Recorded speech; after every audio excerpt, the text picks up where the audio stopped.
దేశ విదేశాల్లో ఉండేటువంటి బంజారాలు ఆరాధన దైవంగా భావించేటువంటి సంత్ శ్రీ సేవాలాల్ మహారాజ్ 285వ జయంతి పక్షోత్సవాలు అంటే ఆయన జయంతి 15 ఫిబ్రవరికి అవుతుంది. అయితే ఇంకో 15 రోజులు అందరూ ఒక రోజు కాకుండా కొంత ప్రాచుర్యం సంతరించుకోవాలని 15 రోజులు ఈ పండుగను అతి ఉత్సాహంగా బంజారాలు బంజారేతరులు నిర్వహించుకోవడమే కాకుండా దీన్ని అధికారికంగా ప్రభుత్వం నిర్వహిస్తున్నందుకు ప్రభుత్వానికి ధన్యవాదాలు తెలియజేస్తూ, ముఖ్యంగా ఈ కార్యక్రమ నిర్వాహకులు సంత్ సేవాలాల్ మహారాజ్ ఉత్సవ కమిటీ గత అనేక సంవత్సరాలుగా ఈ ప్రాంగణంలో నిర్వహిస్తున్నప్పుడల్లా ఒకరోజు ముందే నన్ను ఆహ్వానిస్తున్నందుకు వారికి ధన్యవాదాలు తెలియజేస్తూ, మరి అందరికీ తెలుసు, నిన్ననే సమ్మక్క సారలమ్మ జాతర, ఆదివాసుల జాతర, దక్షిణ భారతదేశంలోనే కుంభమేళను తలపించేటువంటి జాతరను ఒక వారం రోజులు అక్కడ ఉండి ఒక సమ్మక్కలాగా ఆ జాతరను నిర్వహించినటువంటి మన తెలంగాణ ఆదివాసి బిడ్డ క్యాబినెట్ మంత్రి సీతక్క కూడా మళ్ళీ దాంట్లో ఇంకొకటి ఏంటంటే, నేను గర్వంగా చెప్పుకునేవాడిని, ఉమ్మడి ఆంధ్రప్రదేశ్లో నేనే ఒక బంజారా బిడ్డగా ఈ గిరిజన తెగ నుంచి మొదటి పిహెచ్డి తీసుకున్నాను, బాగా చాలా గొప్పగా చెప్పుకునేవాడిని నేను. కానీ ఒక ఆదివాసి బిడ్డ ఉండి ఒక రాజకీయంలో ఉండి వారు కూడా పిహెచ్డి తీసుకొని డాక్టరేట్ పొందినటువంటి అనసూయ గారికి, డిఎస్పి గారు, మా తమ్ముడు గ్రంథాలయ చైర్మన్, ప్రాంతానికి ఒక వన్నే తెచ్చినటువంటి మా సాధువు గారు, వేదిక పైన ఆశీలైనటువంటి ప్రజాప్రతినిధులు, ముందు ఆశీలైన అందరికీ నమస్కారాలు. అక్క, ఈ చరిత్ర వాస్తవానికి మీకు తెలియంది కాదు. చాలాసార్లు కొత్తగా డిఎస్పి లాంటి వాళ్ళు, డిడి గారు ఇక్కడ ఉన్నారు. సార్, ఈ దేశానికి నాగరికత నేర్పింది గిరిజనులు, ఈ దేశానికి నాగరికత నేర్పింది గిరిజనులు. ఎందుకంటే చరిత్ర పుట్టక ముందు ఏదైతే ఆ రోజున సింధు నాగరికత నుంచి చరిత్ర తెలుస్తూ ఉంది. ఇంతకుముందు మా తమ్ముడు చెప్తుండే, ఈ దేశంలో రవాణా వ్యవస్థ లేని రోజుల్లో ఈ బంజారాలు ఏదో ఒక లదని అంటే లేనాదేనా, లదని అని పేరు పెట్టిరు దానికి. పశువులలో సకల దేవతలు కొలువై ఉంటారని ఆ పశువులతోని ఒక రవాణా వ్యవస్థ తయారు చేసి ఇబ్బందిలో ఉండి ఆకలికి అలమడుతున్నటువంటి జనాలకు ఉప్పును ఇచ్చి ఒక వస్తువుని తీసుకునేవాళ్ళు. స్థిర నివాసాలు లేకుండా పోయినాయి. ఆ లదనితోని 17వ శతాబ్దం మనకి ఎప్పుడైతే 17వ శతాబ్దం వరకు ఈ లదని వ్యవస్థ ఈ దేశమంతా బాగా విస్తరించిపోయింది. అది ఆంగ్లేయులకు అంతు చిక్కలే, ఏం చేయాలి వీళ్ళని ఇట్లా. వీళ్ళు ఇప్పుడు మనం బలరామ్ని ఎగ్జాంపుల్ తీసుకుంటే ఆయన వయసులో ఇంకా వయసులో కొంచెం ఉన్నది ఇంకా, కానీ ఎంతమందిని కొట్టగలుగుతాడండి? ఒక్కడు 60 మందిని చంపేదట ఆ రోజులలో. వాడు మహానుభావుడు, గుర్రాల మీద గల్లు పట్టుకొని. అయితే ఆంగ్లేయులలో క్రిమినల్ ట్రైబల్లో కలిపి ఆ రోజునే బంజారాల్లో క్రిమినల్ ట్రైబల్స్ వీళ్ళ జోలికి పోవద్దని మమ్మల్ని మెయిన్ మూలాలేమో గిరిజన మూలాలు, ట్రైబల్స్ డిఎన్ఏ వల్ల. కానీ వాళ్ళను శిక్షించాలంటే ఏం చేయాలి? క్రిమినల్ ట్రైబల్స్గా పెట్టారు. అది ఏదో ఒక 2-3 నిమిషాలు 5గా తెలిసిపోయి అందరు ఉన్నారు. అయితే ఆ చరిత్ర ఉన్నటువంటి బంజారాలు ఆ రోజు నుంచి ఈ రోజు వరకు ఈ దేశంలో 720 గిరిజన తెగలు ఉన్నాయి. 720 గిరిజన తెగలు ఉన్నాయి.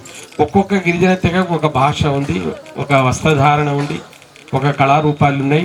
ఎగ్జాంపుల్ ఇక వీళ్ళే, ఇక వాళ్ళకు వస్త్రధారణ ఉంది, ఆ కళారూపాలు వేరే వాళ్ళు ఆడలేరు, వారు మాట్లాడే భాష వేరే వాళ్ళు మాట్లాడలేరు. అట్లా 720 గిరిజన తెగలు ఉన్నాయి. దౌర్భాగ్యం ఏందో కానీ ఆ చరిత్ర మూలాలు, ఆ త్యాగాలు ఇప్పుడు కళ్ళ ముందు కదలాడుతున్నాయి. పిహెచ్డీలు చేసి కూడా లాభం లేకుండా అయిపోయింది. పట్టించుకునే నాదులు లేడు. రాజకీయాల కొరకు బాగా స్వార్థం పెరిగింది. ఏదో ఎలక్షన్లు రాగానే చెప్పుడు తప్ప వాటిని పట్టించుకునే వాళ్ళు లేడు. ఇంత చెప్తే ఈ దేశంలో ఉన్న 720 భాషల్లో 12 కోట్లు మాట్లాడే బంజారా భాష 8th షెడ్యూల్లో చేర్పడం లేదు. పార్లమెంటు 2-3 సార్లు నేను తమ్ముడు మేమంతా మాట్లాడాం, కానీ ఆ భాష దాన్ని లిపి లేదు ఇప్పటికీ. నేను నమ్ముతారు లేదు, ఇప్పుడు మన పార్లమెంట్ కట్టింది లక్కీసా బంజారా మాల్చా తండాలో ఆ పార్లమెంట్ హౌస్ ఉందన్న అక్క. దాని పక్కనే ఔరంగజేబ్ అప్పుడు తేగ్ బహదూర్ సింగ్ని చంపేసి తల ఆయన ఎత్తుకుపోయి మొండాన్ని చాందనీ చౌక్లో పడేస్తే ఈ లక్కీసా బంజారా లాకా వడితే అతని పేరు. వాన్ని ఎదిరించి 2 లక్షల పశువులు దాటించి ఆ మొండాన్ని తెచ్చి కాల్చిందే అకారపు గంజది. ఇది కథ కాదు కదా, ఇది చరిత్ర కళ్ళ ముందు కనబడుతుంది.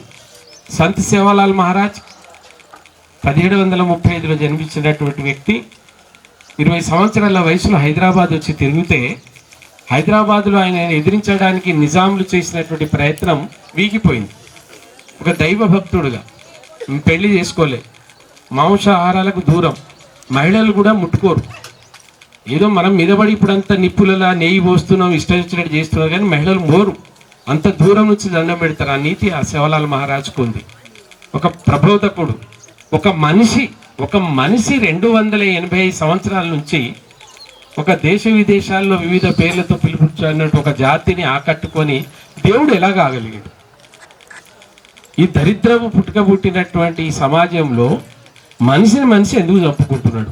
ఒక మనిషి ఏమో 285 సంవత్సరాలు పుట్టినటువంటి వ్యక్తి వాటికి దేవుడిగా కొలివై అనేక మందికి ఆదర్శంగా ఉంటే ఒకరిని ఓర్వలేక ఒకరిని మనం ఇది చేయలేక, తల్లిదండ్రులు లేనివాడు ఇగో వీడు నా తల్లి తండ్రి అని వాడు చరిత్ర రాసుకుంటున్నాడు.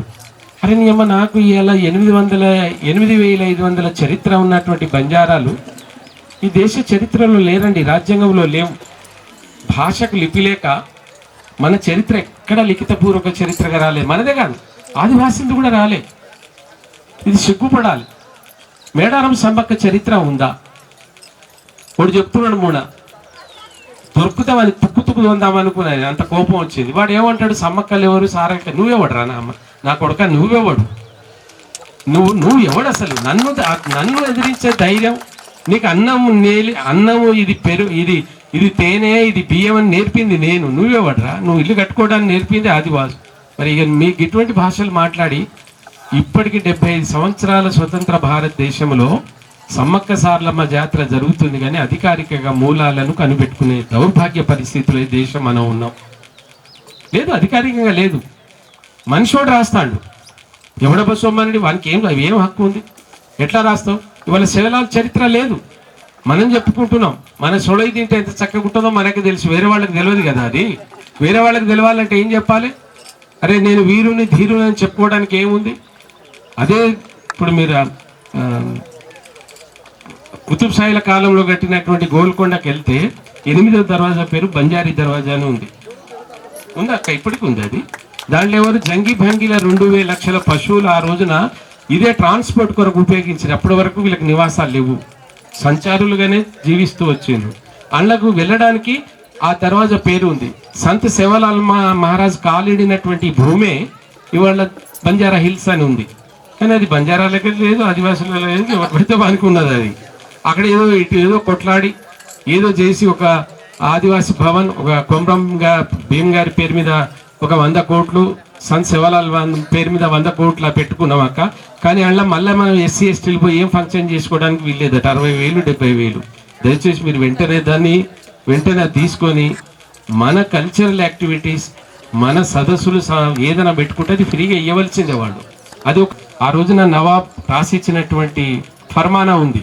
రంజన్ కా పానీ, छप्पर का घास, दीन का 3 खून माफ, जहाँ असब जाई का घोड़ा वहाँ జంగి బంగి కా బయల్ అని ఫర్మానా నాకు రాసిచ్చిపోయింది కదా. నా దగ్గర ఉంది ఫర్మానా. ఈ కోహన మేధావులు నా కొడుకులు రిఫ్ట్ పెట్టడానికి మనలో లొల్లి పెట్టి ఏదో ఒకటి చేయడానికి ప్రయత్నం చేస్తే ఆ కాగితం తెచ్చి 11 ఆధారాలతో బుక్ రాయిస్తున్నా.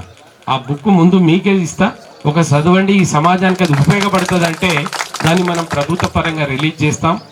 ఇక్కడ ప్రభుత్వాలు వేరు, ఈ జాతికి మనము, మీరు, నేను, ఇక్కడ ఉన్న వాళ్ళంతా రుణపడి ఉన్నాం.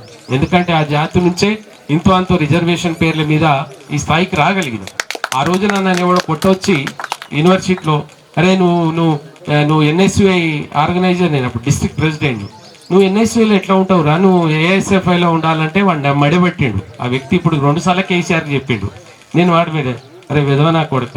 ఆ రోజున ఇందిరాగాంధీ 1976లో మీరు ఇంకా అనుకున్నారు, 1976లో ఇందిరాగాంధీ అది ఏరియా రెస్ట్రిక్షన్ రిమూవల్ బిల్. మమ్మల్ని ఎవరు కలపలే, ఆంధ్రలో కలిపి మమ్మల్ని కలపకపోతే ఆ రోజున ఆమె ఆ తప్పుని సరిదిద్ది area restriction removal bill 1976 September 18 నాడు ఆ జీవో తీసుకొచ్చిన కనుక నేను నీ ముందు నిన్నారా, లేకుంటే ఈ పప్పు సారా దాకా ఎన్నడో చచ్చిపోయేటోని. ఇదేనా మీరు చేసేదని మాకంత చరిత్ర ఉండి ఈ చరిత్ర లిఖితపూర్వకంగా లేదు, ఇప్పటికీ కాలేదు. కనుక నాది ఒక్కటే రిక్వెస్ట్, మీతో అవుతుంది. ఈ బంజారా భాషను 2 రాష్ట్రాలు ఇప్పటికే మహారాష్ట్ర, కర్ణాటక 8th షెడ్యూల్లో చేర్చాలని